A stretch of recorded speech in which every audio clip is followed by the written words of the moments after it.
U.S. opens embassy in Tonga amid China's increasing influence in Pacific Island.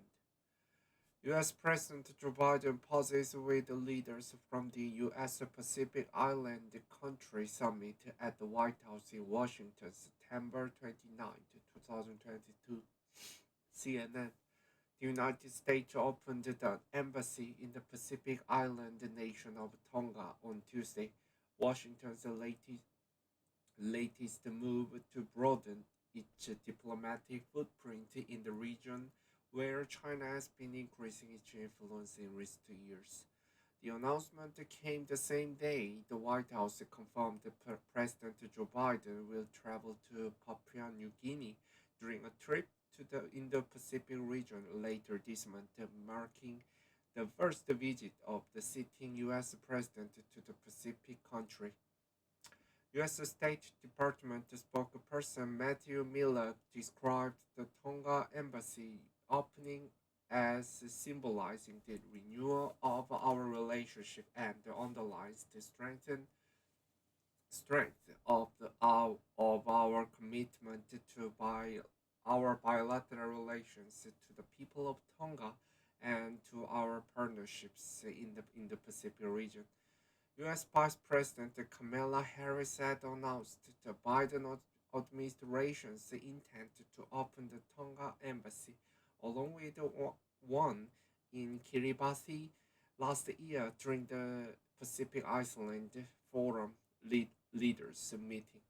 These actions advance the Biden-Harris administration's ongoing effort to strengthen the U.S. Pacific Islands partnerships and to support Pacific regionalism, the White House said in a statement at the time. The embassy in the Tongan capital, Nuku'alofa, is the second Washington has opened in the Pacific Islands this year, following the reopening of one in the Solomon Islands in February. Plans are also underway to open an embassy in Vanuatu, the State Department said in March. Tonga is a nation of 171 islands in the South Pacific, about two-thirds of the way from Hawaii to New Zealand, according to the CIA's World Fact Book. Only 45 of those islands are inhabited, and two-thirds of Tonga's population of 105,000 lives on the mainland of Tongatapu. The country is considered the upper income for Pacific Island nations, but much of its wealth comes from remittances from overseas diaspora, according to the CIA, which also noted it is seeing rapidly growing Chinese infrastructure investment. There is that kind of influence from Beijing the Biden administration is trying to offset by opening the embassy in Nuku'alofa and in the other Pacific Island nations.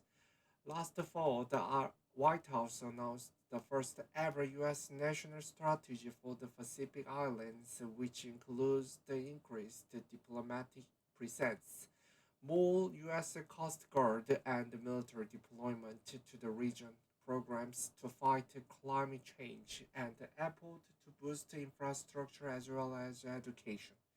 Beijing's growing influence in the South Pacific has unsettled Washington, which sees the islands as the strategic link between the U.S. territory of Guam and Australia, and fears Beijing is becoming more aggressive in pursuing its agenda in the region while seeking to gain a military foothold.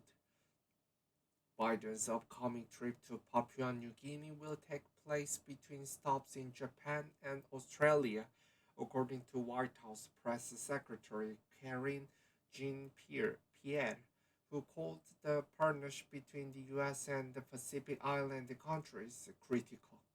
Jean-Pierre touted the deep historical and people-to-people ties between the U.S. and Pacific Island countries, Analysts say the Pacific Island nations have the strategic military value for the US and its ally Australia.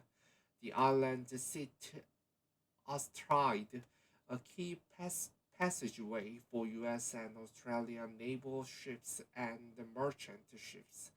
Timothy Heath, a senior international defense researcher at the RAND Corporation, told CNN last year if China could establish military basing rights, it could deploy warships and aircraft temporarily to the island.